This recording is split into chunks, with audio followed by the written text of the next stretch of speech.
예, 안녕하세요. 와일드카드 신태입니다. 이거는 이야기해야겠다 싶어서 다시 카메라 앞에 앉았는데요. 자, 먼저 2020년대 우리나라 프로리그는 외국인 선수제를 폐지했습니다. 그때부터 해서 정말로 관계자들이 한결같이 주장하는 것처럼 국내 선수들의 연봉은 쭉 오르고 있을까? 관계자들이 한결같이 문제 삼는 게 그거잖아요. 실력은 떨어지는데 연봉은 오르고 있다. 이거는 기현상이다. 잘못됐다. 연봉도 솔직히 사장님이 그 정도 주겠다는데, 사장님이 부자여서 자기 직원들 그 정도 주겠다는데 그걸 왜 관여하는지 모르겠어요. 어차피 정해진 금액 다 소진하는 팀이 나오긴 나오지만 전 구단이 다 소진하지도 않거든요. 그냥 자기들 쓸 만큼 쓰는 건데 그걸 자기들이 돈 대준 적도 없으면서 그 사람들한테 뭐 외국인 선수제를 하라니, 아시아 쿼터를 하라니 거의 1억씩 들어가고, 거기에다가 통역까지 구해야 되고 일본 가서 스카우팅 해야 되고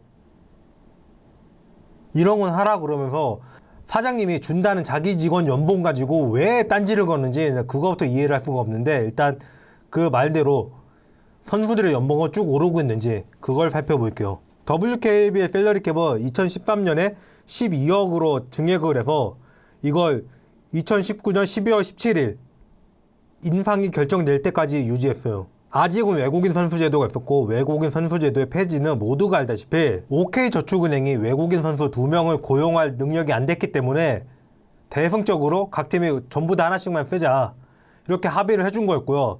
완전 폐지가 된 거는 코로나로 인해 WNBA를 뛰는 선수들이 플레이오프 일정 끝나고 들어와서 격리까지 하고 이러면 개막에 맞출 수가 없기 때문에 그냥 없이 하자고 했던 게 막상 없이 해보니까 괜찮아가지고 쭉 갔던 거예요. 이게 사실은 그래서 없어진 게 아니라 전임 이병환 총재의 독단이었다, 이렇게 귀띔하는 사람이 있어가지고 다른 관계자한테 확인을 해보니 걔 그냥 모르는 거 아니에요? 이런 답변이 들어왔습니다. 제가 확인해본 관계자는 WKBL 재정위원 경력이 있는 관계자입니다. 애초에 WKBL 연봉 총액은 물가를 미친 듯이 오르는데 7년 지나서 한 번 오른 거예요. 그리고 그 다음에 오르고 있지 않아요. WKBL에는 대략 100명 정도의 국내 선수들이 있는데 각 팀에 총 2억씩 합계 12억이 올랐는데 이걸 100으로 나누면 한 명당 1200만원 꼴. 이게 뭐 그렇게 크게 올랐다는 건지 모르겠어요. 물론 여기에는 팀당 2억 8천만원씩을 쓸 수 있는 인센티브도 있기 때문에 이것도 나누면 2880만원, 상당한 금액이 오르긴 했죠. 합치면 4천만원이 조금 넘는 돈인데 말했다시피 7년 지나서 한 번 오르고 그 이후로 5년 동안 안 올랐어요. 이거는 제정한 시기상 외국인 선수 유무하고는 크게 관련이 없고, 여자 배구의 인상폭을 보면 여자 배구가 인기가 있기 때문에 거기는 증액을 하는 게 맞아요. 근데 그렇게 되면 키 크고 운동 잘하는 학생들은 다 배구하지 뭐하러 농구를 하냐고. 그래서 비슷하게 맞춰야 된다는 얘기라는 거예요. 그래서 실질적으로 연봉이 비슷하게 맞추도록 셀러리 캡 확대할 수는 없으니까 배구는 선수단 인원도 더 많거든요. 그래서 개인 상한이라도 폐지를 해서 비슷한 느낌을 받게 하자는 거예요. 학생들 설득할 때 조금이라도 좀 입김이 있게. 자, 그리고 외국인 선수제 폐지 이후 연봉이 오르고 있는가에 대해서는 6개 구단의 보수 총액의 합을 구해봤어요. 2021년, 22년 시즌 셀러리 캡 소진 금액은 6개 구단 합계 79억 9,400만원, 수당으로는 10억 2,200만원을 소진해서 총 합계 90억 160만원을 소진했고요. 예, 많은 금액이긴 하네요. 22년, 23년 시즌에는 78억 8,400만원의 셀러리 캡을 소진했고요. 이것만 봐도 줄었죠. 수당은 9억 7,900만원, 10억이 넘던 거에 비해서 이거 줄었죠. 총 합계는 88억 6,300만원. 예, 깎였어요. 23년, 24년 시즌에는 81억 3,700만원의 셀러리 캡을 소진했고, 수당 소진은 12억 200만원, 합계 93억 3,900만원으로 2년 전에 비해 3억 3,700만원 정도가 늘었네요. 그리고 이번 시즌인데 셀러리 캡 소진 금액은 78억 4,300만원, 수당 소진 금액은 12억 3,100만원, 총 합계 90억 7,400만원. 예, 전년에 비해 깎였어요. 특히 셀러리 캡 소진 금액은 최근 4년 동안 최저예요. 무슨 계속 오르고 있다는 거짓말들을 하는지 나 그게 이해가 안 가요. 2000년, 21년 시즌에는 셀러리캡 소진율을 공개하지 않았기 때문에 알 수가 없고요. 21년, 22년 시즌에도 수당 소진율을 공개하지 않았지만 총액 1억을 넘기는 선수들은 공개가 됐기 때문에 이 선수들이 받는 수당의 총 합만 구해봤을 때 10억이 넘어요.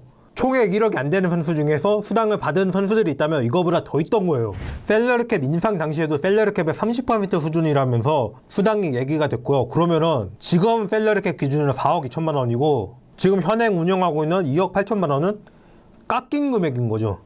그 이전에는 수당이 존재를 했지만 공개를 안 한 걸로 보이거든요. 일단 수당액이 공개되기 전까지 얼마가 지급되었는지를 확인할 바가 없기 때문에 확인된 21년, 22년 시즌을 가지고 이야기하면 보수 총액은 2021년, 22년 시즌에 비하면 이번 시즌이 7,240만 원이 올랐어요. 근데 나누기 100. 개인당 724만 원 오른 거네요. 연봉이. 뭐 그렇게 크게 올랐는지 모르겠네요. 도표를 보면 알듯이 올렸다 내렸다를 반복해요. 관계자들이 준장하는 연봉이 계속 오른다는 근거가 어디에도 없어요. 4년간 2번 깎였는데. 이게 눈 가리고 아웅하는 거죠, 이게. 이게 뻔히 드러나는 거 가지고 거짓말들을 하잖아요, 지금. 문제는 여기에 진짜로 속는 인간들이 있다는 거예요. 2021년, 22년 시즌에 비하면 2021, 2022 시즌. 이때가 언제냐? BNK가 창단한 지 얼마 안 돼서 뭐 하나 해보겠다고 각각 3억 이상씩 쓰면서 강하정이랑 김한별을 영입한 그때죠. 그러니까 총액이 올랐겠지. 결국에는 구단들이 선수가 궁하니까 선수 오버페이를 할 수밖에 없는 게 이유에 올랐다면 약팀이 전력 강화를 깨할 방법은 김정은처럼 친정팀 살려보겠다고 사명감 가지고 오든지 아니면 기존 팀의 진저리가 나서 떠나든지 이렇게 얻어 걸리지 않는 이상 오버페이에서 일단 데려와서 당첨을 기대하는 거 말고 방법이 없어요. 그리고 개인 상한이 있기 때문에 리그 최고의 선수라고 해서 셀러리캡 거의 반 가까이 잡아먹고 이게 불가능하단 말이에요. 그러다 보니까 다른 팀 에이스급을 또 데려올 수 있어요. 솔직히 지금까지 우승하던 두 팀이 그렇게 만들어졌어요. 처음 우리은행 연속 우승할 때는 모아놓은 선수들을 잘 만든 거죠. 그 선수 잘 모아놓고도 이전에는 감독이 좀 그런 인간이라서 안 됐는데 그 문제가 해결되니까 잘 되기 시작한 거죠. 근데 그 이후로는 우리은행의 반지 원정이 이어져요. 김단비, 김정은 반지 원정한 거잖아요. 솔직히 반지 원정이 아니었으면 4년하고 끊어졌을 거라고 보거든요. 양지 빠진 걸 어떻게 메울 방법이 없기 때문에. 거기에 김소니아도 다시 왔고 루마니아 가서 성장해서 다시 왔고 그러니까 약팀들은 계속 출혈만 있는 거고 KB에 박지수가 전화 한 통 했다고 강희슬 바로 달려가 버리고 그러다 보니까 약팀들은 선수를 뺏기지 않으려고 자기 팀 에이스가 절대 그 급은 아니어도 최고액을 맞춰줄 수밖에 없고 이래서 몸값이 자꾸 올라가는 거예요. 그런 선수들이 있는 거예요. 정확하게 말하면 총액은 올랐다 내렸다 반복하기 때문에. 하나원큐가 신지연 FA 때 어떻게 썼는지 봐요. 문매를 맞더니 문매를 맞자마자 바로 신지연 선수한테 최고액 대우를 하죠. 그때 그 상황에 신지연 선수 최고액 안 줄 방법이 없었어요. 진짜. 왜냐하면 당시 하나원큐는 스타성이든 실력이든 신지연 빠지면 게임이 안 됐거든요. 그리고 금액은 정해진 금액에서 5년 동안 오른 적이 없는데 그 안에서 얼마를 소진하는지는 구단들의 역량이에요. 그냥 희소한 거는 가치가 뛰기 마련이에요. 기금속이 쓰임새가 있기 때문에 비싼 건가요? 그냥 희귀하니까 비싼 거잖아요. 농구 선수를 그렇게 희귀하게 만들어 놨으면 비싼 값 치르고 써야죠. 뭐 방법이 뭐가 있어요. 그리고 실제로는 그렇게 막 오르고 있지도 않고요. 수당이 진짜로 30%였다면 12억일 때를 기준으로 해도 3억 6천만 원이 나와요. 그러면 현행에 2억 8천만 원은 8천만 원이 깎인 금액이죠. 그럼 당시는 총액이 15억 6천만 원이었고 지금은 16억 8천만 원이라는 계산이 나오는데 1억 2천만 원 오른 거 뭐 그렇게 올랐다고. 그리고 현재 총액 15억 이상을 소진한 구단은 BNK하고 신한 이 두 팀뿐이에요. 근데 선수들 몸값이 높아지는 기현상이 벌어진다라 뭔 얘기인지 모르겠네요. 삼성생명의 한치영 사무국장님이 정확하게 지적했는데 FA 선수들의 몸값이 오르는 거예요. 선수가 희귀하니까 있는 선수, 주전급 선수 비싼 값 주고 데려올 수밖에 없고 지키려면 돈 더 내야 되고 이런 현상이 벌어지고 있는 거예요. 왜? 희소하게 만들어 놨으니까. 아시아쿼터 지원해서라도 농구를 하려는 일본 선수들이 있는데 제가 말했듯이 실수령은 6천만 원 정도로 예상이 되고요. 단기 계약직에다가 잘하면 이거 중간에 잘릴 수도 있어요. 한 두세 달 데리고 있어봤는데 별로 필요 없겠네? 그럼 내보낼 수도 있는 거예요. 그러면 2, 3천 원 받고 한 해 공치고 그럼 어디 가요? 이 불안성 때문에 올려는 선수가 없을 거라고 생각을 했던 거예요. 안전한데 버리고. 뭐 빅리그나 진출했었어야지. 거기서 안 됐다 그러면은 우리나라 부상 선수 나오면은 바로 외국인 선수 바꿔버리잖아요. 빅리그나 진출했어야지. 국내 돌아온다 그러면은 너도 나도 계약하려고 그러지. 빅리그도 아니고 하향 지원했다가 안 돼서 돌아오네?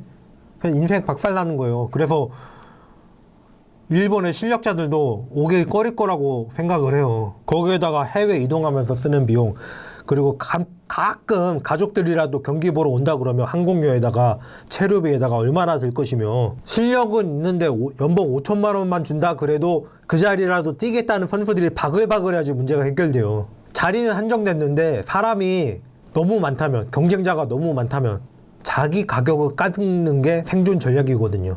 지금은 반대 현상이 벌어지고 있는 거예요. 유지해야 되는 자리는 정해져 있는데 선수는 희귀하기 때문에, 뭐 그걸 협회는 안 하니까 이런 소리를 하고 있을 게 아니라 협회를 꼬집어서 하게 만들어야 되는 게 언론의 역할이에요.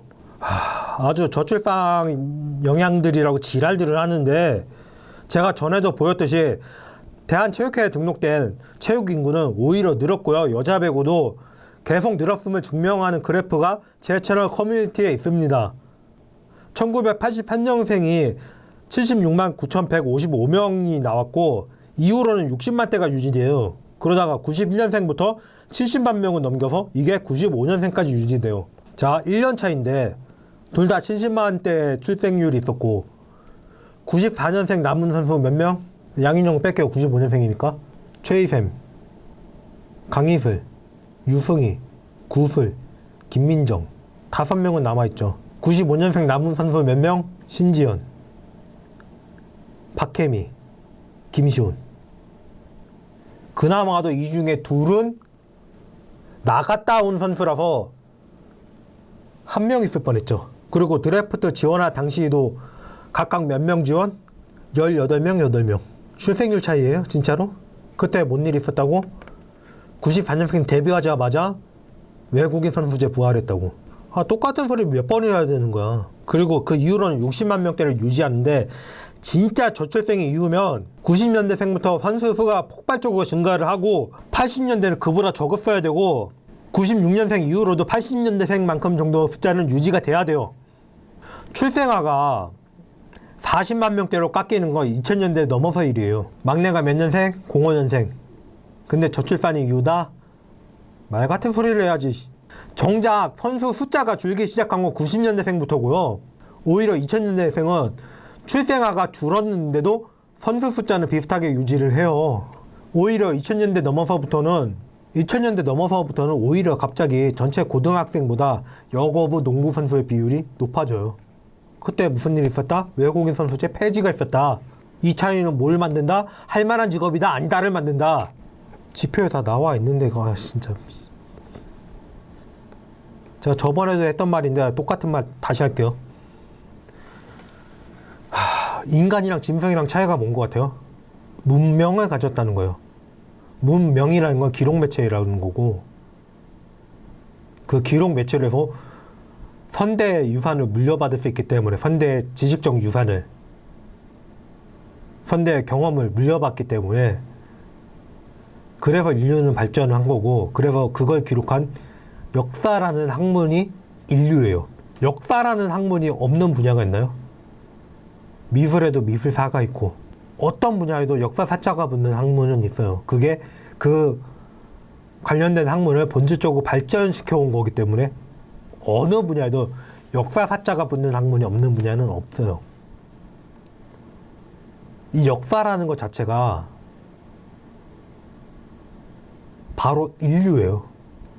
짐승은 바로 이 기록된 역사를 가지고 있지 못해요. 그게 차이예요. 그러니까 역사를 부정한다는 거는 인간이 아니란 뜻이에요. 그러니까 제가 기자가 지표도 확인 안 하고 대단하다고 그 얘기를 하는 거예요.